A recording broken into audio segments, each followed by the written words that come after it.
Bonjour monsieur. Bonjour monsieur, vous allez où? Je vais à Chenauve, à la MJC. Ah ben, ça tombe bien, j'y allais justement. Ok, je peux monter? Bien sûr. Merci. Bien sûr. J'y allais souvent? Ah, plus d'une fois, quand même. Je suis le président de la...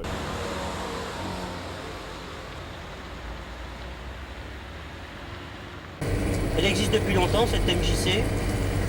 Nous venons de fêter notre 20e anniversaire. Alors donc ça veut dire une chose, c'est que si la maison a pu durer 20 ans, c'est qu'elle répond à un certain besoin de la population, ou disons tout au moins d'une partie de la population. Mais cette population a changé, je veux dire, donc la MJC a dû changer aussi. Considérablement. La population a bien entendu changé parce que la maison a été créée dans le début des années 60.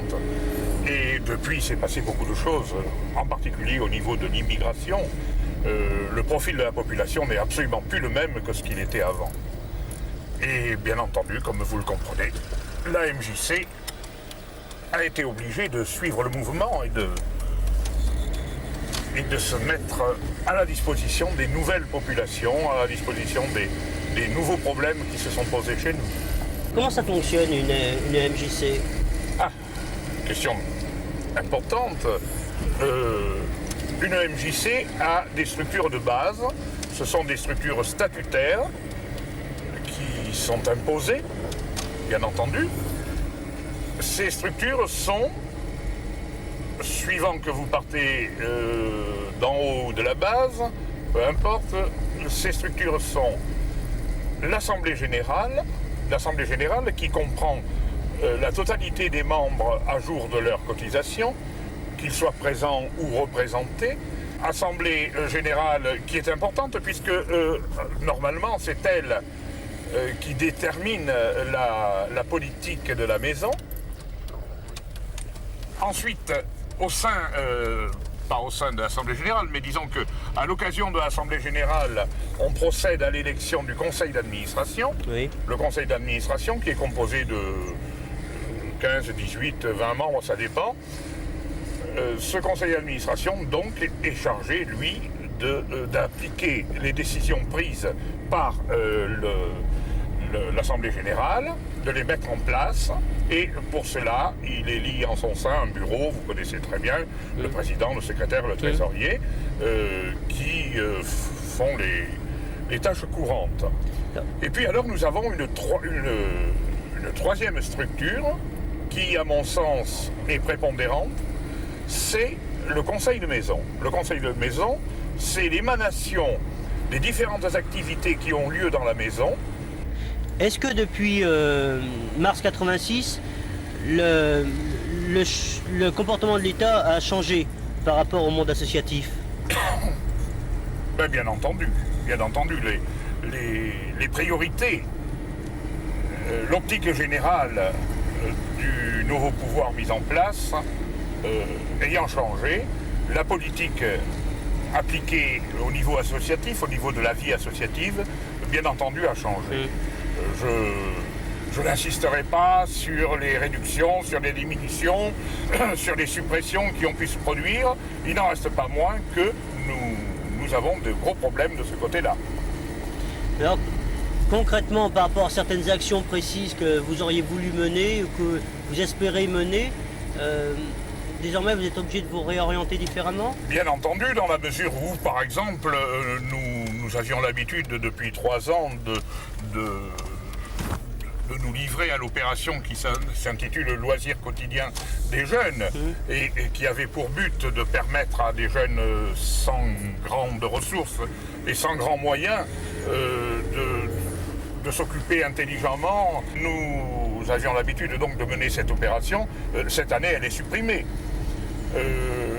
Tout ce qui concerne les étés chauds, c'est-à-dire les petites opérations de prévention qui consistaient à occuper les jeunes en les valorisant, toutes ces actions-là aussi sont supprimées.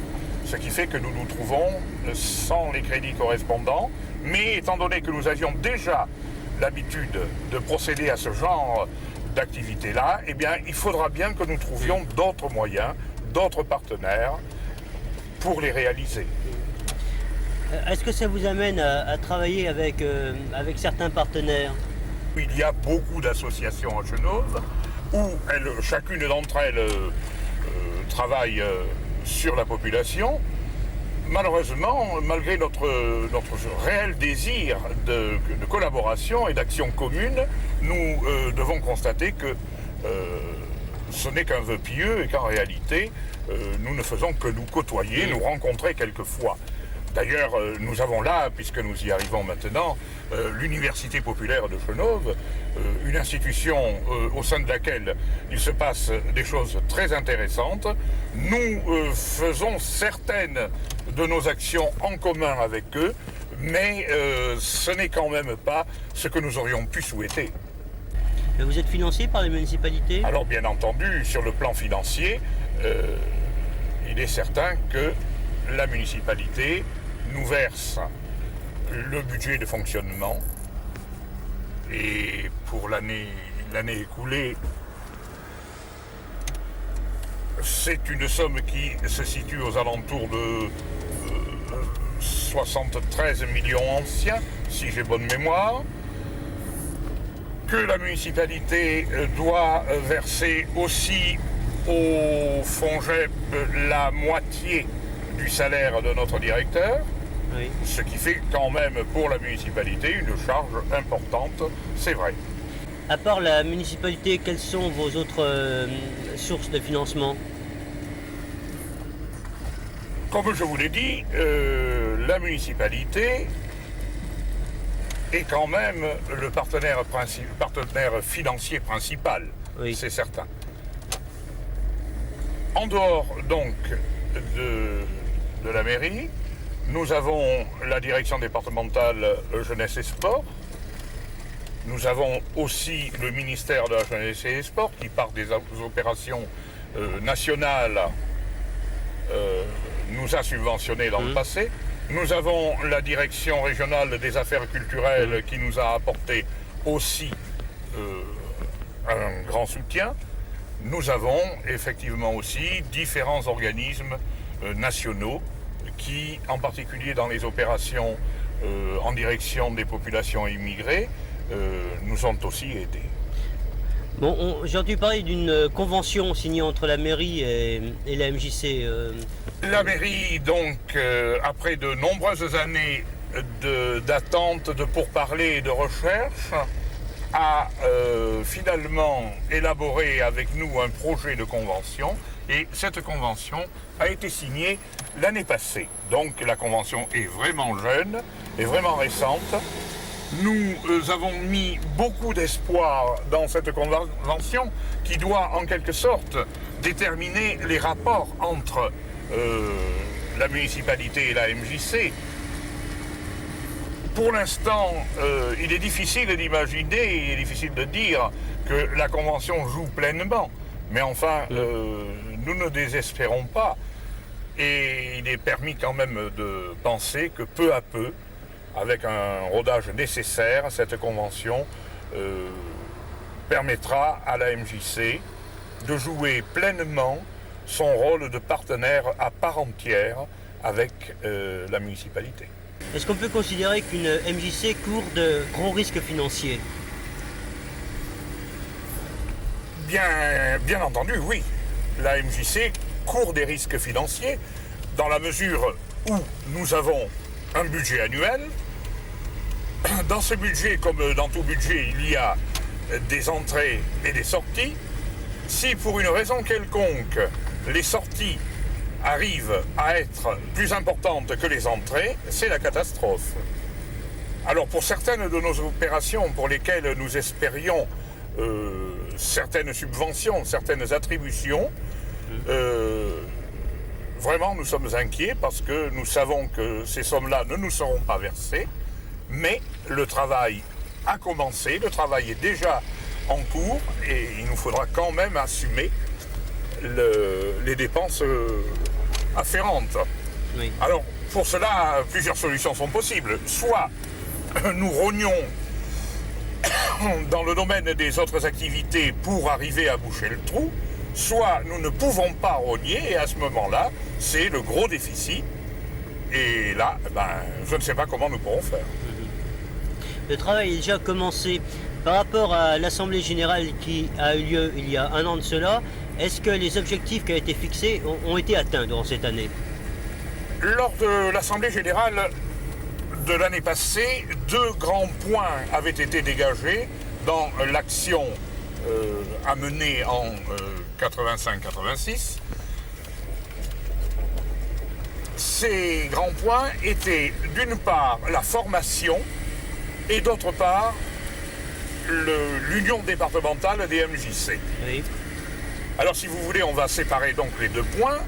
Sur le plan de la formation, le travail a commencé. C'est difficile parce que arriver à mettre en place un système de formation pour les élus, pour les représentants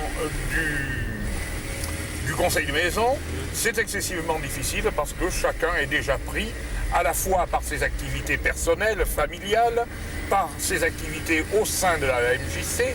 Certains d'entre nous militent dans d'autres mouvements aussi, ce qui fait que distraire encore de son temps pour cette formation, ce n'est pas facile. Néanmoins, nous pensons y arriver et surtout grâce à l'UD, mais nous allons en reparler tout à l'heure de l'UD, grâce à l'UD, nous pensons qu'il nous sera possible de mettre en place un système de formation qui intéresse non seulement les élus et les responsables de notre maison de Chenôve, mais encore ceux d'autres maisons amies avec qui nous travaillons. Alors, cette UD, qu'est-ce que c'est réellement? Notre nouvelle UD n'a que quelques jours seulement d'existence. Son assemblée générale a eu lieu il y a très peu de temps. Cette UD va essentiellement s'attacher à regrouper les maisons pour œuvrer dans le même sens et en particulier pouvoir mettre en place des actions de formation, pouvoir mettre en place des stages pour les uns et pour les autres. Voilà, je pense. Et puis évidemment, il ne faut pas oublier aussi que l'UD a quand même un rôle administratif un tout petit peu, puisque c'est l'interlocuteur du Conseil général et que cette assemblée départementale nous verse une subvention complémentaire de fonctionnement par l'intermédiaire de cette union départementale. On parle souvent au niveau de Chenôve de pluriculturalité. Qu'est-ce que ça représente pour vous? La pluriculturalité, eh bien, ça veut dire simplement qu'on donne la possibilité à chaque ressortissant de ces ethnies différentes d'une part, de trouver un lieu neutre, indépendant, où ils se sentent à l'aise, où ils se sentent heureux, où ils se sentent peut-être un peu à l'abri des gros problèmes qui l'assaillent journellement, et d'autre part, d'un lieu où on lui donne les moyens de s'exprimer, de manifester ce qu'il pense, ce qu'il ressent, et quelquefois aussi, pourquoi pas, de retrouver avec les autres des petits morceaux de sa culture éparpillés, de les retrouver afin de mieux les connaître. La MJC donc accueille des groupes qui ont quelque chose à dire ou à exprimer. Ça me fait penser au mouvement estudiantin de décembre 86. Vous avez une action spécifique par rapport à ce mouvement? Eh bien, bien entendu, chaque fois qu'il y a un problème quelque part, nous devons d'être face à ce problème et d'apporter à ceux qui le connaissent des possibilités de le résoudre. Alors, vous parlez de décembre 86, et bien entendu, en décembre 86, nous avons été sollicités, les lycéens, les collégiens, je ne parlerai pas des étudiants qui, eux, quand même, ont les locaux de la faculté, oui. Mais collégiens et lycéens qui n'avaient rien, qui n'avaient pas la possibilité d'avoir un lieu pour s'exprimer, pour discuter, nous ont demandé spontanément de leur prêter nos locaux. Et nous l'avons fait. Je dois dire que Gaby Blondeau et moi-même avons pris cette décision sans en référer, bien entendu, au conseil d'administration. C'est un petit peu une faute de notre part, nous le savons, mais devant une situation que nous n'hésitons pas à appeler grave, il fallait prendre une décision et nous l'avons prise. Alors finalement, l'année 87 doit être abordée avec un grand optimiste ou un certain pessimisme? Ben, je vous dirais que l'année 87 s'annonce plutôt mal sur plan. Je ne vous apprendrai rien, c'est valable pour la jeunesse, c'est valable pour l'emploi, c'est valable pour les crédits, c'est valable pour tout un tas de choses. Et dans ces conditions-là, bien entendu mes propos ne sont pas pessimistes, dans ces conditions-là, il est important pour nous d'être plus vigilants que jamais, d'être plus mobilisés que jamais et de faire face. Et nous ferons face, quoi qu'il arrive. Quels seraient les termes que vous utiliseriez pour réellement définir les objectifs de la MJC pour 87 et pour les années suivantes? La MJC est une association d'éducation populaire. Depuis sa création, et bien entendu, pendant toutes les années à venir, elle le restera. Alors, nous continuerons, à travers toutes nos activités, à travers toutes les actions que nous avons pu entreprendre, nous continuerons à appliquer notre politique d'éducation populaire. Qu'est-ce que cela veut dire exactement? Eh bien, c'est simple. Nous sommes, comme quelqu'un l'a déjà dit avant moi, et je ne fais que reprendre ces phrases, nous sommes une école de démocratie, nous sommes un espace de liberté. Eh bien, nous continuerons à être démocratie et liberté. Bien, eh bien maintenant, si vous voulez, nous allons y aller.